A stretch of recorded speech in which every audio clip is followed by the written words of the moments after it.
Twarebye muri make udukoresho tugize Word 2010, tureba na menu zayo.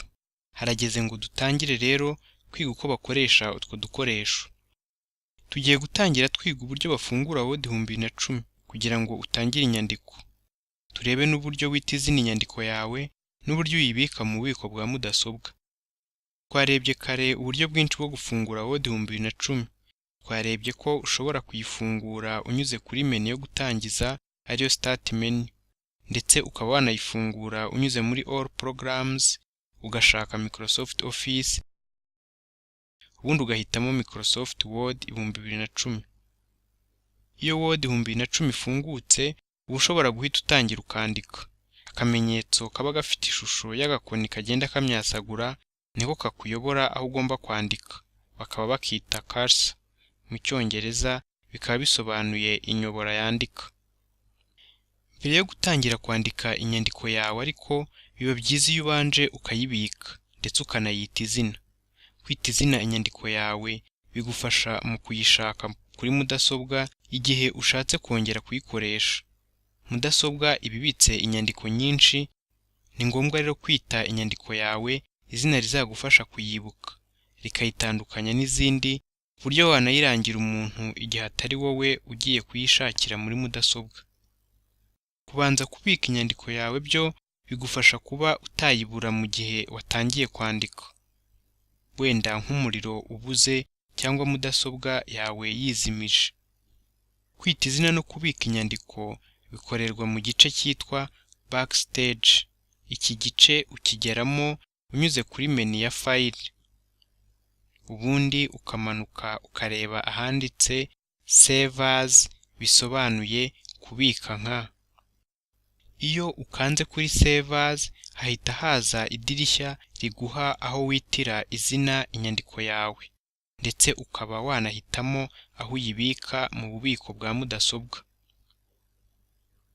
Izina ryandikwa mu kazu kari imbere y'ahanditse File Name, bivuze izina rya dosiye.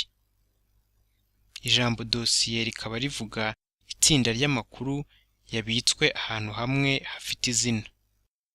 Word 2010 iba yashyizemo izina ry'agateganyo, urarisiba ubundi wandikemo iryawe. Kurisiba urahitamo iry'agateganyo ririmo, ubundi ukande backspace kuri mwandikisho kugira ngo urisibe.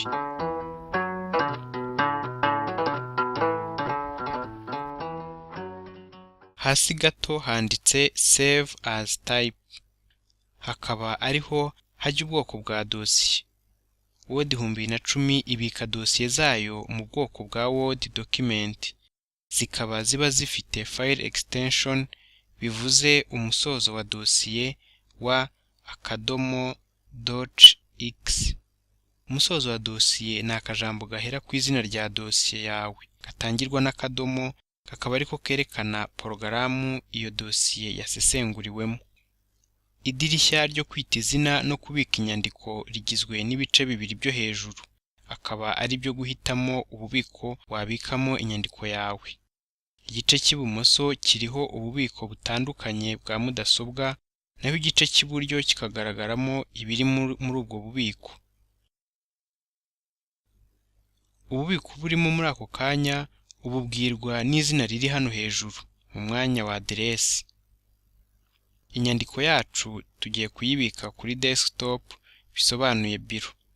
Jya ku ruhande rw'ibumoso ukande ahanditse desktop. Iyo urangije guhitamo ububiko, noneho uba ushobora kwemeza ko dosiye ibikwa muri ubwo bubiko. Kubyemeza ukanda buto ya Save, bisobanuye kubika. Izina rya dosiye iyo dosiye ifunguye rigaragara hejuru, rikurikiwe n'ijambo Microsoft Word. Ubu dosiye yawe yabitswe, ushobora kuyifunga ukoresheje ka gakoresho gafunga dosiye ya Word. Wagaruka kuri mudasobwa ukaba wayishakisha ukurikije rya zina wayise.